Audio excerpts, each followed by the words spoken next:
السلام عليكم ورحمة الله. مرحبا بكم مرة أخرى في قناة شهوة روعة. اليوم غنقدموا واحد الأكلة خفيفة، طورطية أو فريطاطة. غنديروها بالبصلة وبطاطا أو البطاطس والجبن، كتجي هائلة وسريعة. يلا على بركة الله ندوزو لطريقة التحضير. بسم الله على بركة الله. نحتاج واحد المقلة كنديروها فوق النار، نشعلو عليها البوطة، غنزيد لها واحد الطريف ديال الزبدة، هاد واحد المعلقة كبيرة ديال الزبده. من بعد غادي نزيد زيت الزيتون. ما كاينش واحد الكميه محدده، الكميه يعني على حسب المقادير اللي مستعملين. تقريبا انا استعملت جهد واحد 4 معالق ديال زيت الزيتون. غادي نضيفوا ليه البصله حتى هي اللي قطعنا دوائر رقاق، نقطعوها دوائر رقاق على هذا الشكل هذا كيف ما كتشوفوا معايا. تقريبا واحد 3 البصلات، يعني كل واحد كيدير القياس اللي على حسب العائله ديالو، القياس اللي بغا. كنقطعوهم رقاق مزيان على هذا الشكل كيف ما كتشوفوا معايا. ومن بعد غادي نضيفوا ليهم الطاطا حتى هي اللي قطعناها دوائر رقاق رقيقه مزيان. كنقطعوها كيما شفتوا معايا. الطريقه راه ما كنقليوش فيها البطاطا، يعني الطريقه صحيه 100%، ويعني اكله سريعه ومغذيه. كنضيفوا الدوائر ديال البطاطس اللي قطعناهم رقاق. غادي نضيف الملح، ومن بعد غادي نضيف الملح كيبقى على حسب الذوق كل واحد. غادي نضيف الملح والابزار، يعني ما فيهاش التوابل، فيها الملح والابزار ولكن كتجي لذيذه بزاف. نضيف تقريبا واحد الرشه ديال الابزار، نحركو واحد شويه باش تنسجم من العناصر. من بعد ما نحركو غنخلي واحد 3 ديال الدقائق ولا 4، ومن بعد غادي نغطيو المقله ديالنا. ضروري اننا نغطيوها باش داك البخار كيرجع على البطاطا والبصل وكيطيب. كما شفتوا معايا ساهله، يعني ما فيهاش اي تعقيدات. كنغطيو عليها وكنبقاو مره كنحركو غير في المقله.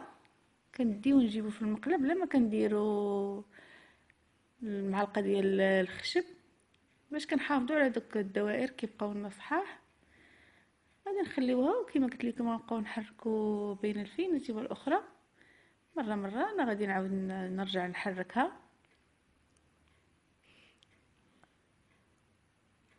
صافي كنبقاو قايمين بهاد العمليه هذه حتى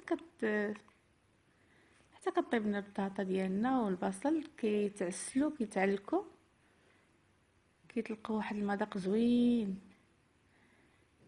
الطريقه راه كتجي هائله وسريعه، يعني كما قلت لكم وصحيه. نتمنى انها تعجبكم. يعني ما شفتوا معايا ما قليناش فيها البطاطا، نحاولوا نقصوا من داك الزيوت. راه كاينه الف طريقه وطريقه باش نطبخوا، يعني الطبخ صحي وكيجي لذيذ في نفس الوقت. انا غادي نستمر في التحراك كما شفتوا معايا، نخليها جانبا. في هذه الاثناء غادي نوجد البيض. نستعمل واحد 4 البيضات، غنضيف لهم الملح، واحد الرشه ديال الملح حسب الذوق. نضيف واحد الرشه ديال الابزار، فلفل اسود. وايضا غادي نضيفوا لها الجبن، غنضيفوا الحليب او القشده الطريه. انا هنايا ضفت القشده الطريه تقريبا واحد نص كاس، خليكم تعوضوا بالحليب. غادي نضيفوا لها الجبن، اي جبن بغيتو. انا درت هنايا جبن بارميجانو او غرانا، يعني اي جبن عندكم متوفر عندكم يمكن لكم تستعملوا. كميه ما كاينش كميه محدده، يعني كل واحد كيدير الكميه اللي بغا. ومن بعد غادي نضيفوا ضفت انايا لا كريم فريش او القشطه الطريه او الحليب بحال بحال. بعد غادي نجيبو الخليط ديالنا، من بعد غادي نخلطوا الخليط ديالنا مزيان، غادي نسجموا العناصر مع بعضياتها. هاد الخليط هذا غادي نضيفو في المقله ديالي، البصله ديالي والبطاطا كيف ما شفتوا راه تحمرت وتعسلت طابت. غادي نضيف الخليط ديالي في المقله، غادي نوزعوه مزيان حتى كنغطي هذا الخليط نخليه هذا. هنايا حتى ومن بعد كيتغل غادي نخليه يطيب فوق البوطه عندكم واحد شويه، اختيار، يا ولكن اما اللي بغا تقلبوها غادي يقلبها فوق البوطه. انا غادي ندخلها الفرن. قبل ما غادي ندخلها الفرن غادي نضيف ليها واحد قطع ديال دابا غندخلوها الفران. كيف ما لاحظتوا معايا انا زدت ليها الجبن من الفوق، اختياري. الا كنتو غتدخلوها الفران ما كنتوش كتخليوها غير هكا كتقلبوها في المقله. كيما شفتوا معايا هي تحمرات، اللون ديالها ولا مذهب، كتجي هائله، كتجي لذيذه بزاف. ما بقى لنا دابا الا نقدموها نخليوها تبرد. الشكل النهائي ديالها كيف ما كتشوفوا معايا هو هذا. كتجي الطورطه هائله، طورطه ديال البطاطس، طورطيه او فريطاطه. نتمنى انها تعجبكم وتنال الاعجاب ديالكم. ما تنسوش تشتركوا في القناه باش توصلوا بالجديد، وديروا لايك، وما تنسوش تقسموا هذا الفيديو هذا مع الاصحاب والاحباب. والى فيديو قادم بحول الله. السلام عليكم.